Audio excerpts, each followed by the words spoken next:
சிலர் முன்பு கரைப்பட்ட வாழ்வை கண்டு கல்லெறிய விடாமல் என்ன காத்து கொண்டீங்க. பாவம் நிறைந்த இருளான வாழ்க்கையில ஆக்கினை தீர்க்காமல் ஆதரித்தீங்க.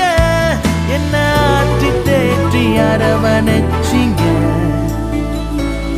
நல்ல தகப்பனாக தூக்கி சுமந்தீங்க. என்ன விட்டு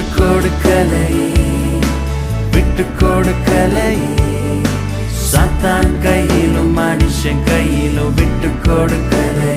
கொஞ்சம் கூட நினைச்சு பார்க்கல என்ன தேடி வந்தீங்க. இந்த மனுஷன் உதவல நீங்க வந்து நின்னீங்க. கொஞ்சம் கூட நினைச்சு பார்க்கல என்ன தேடி வந்தீங்க.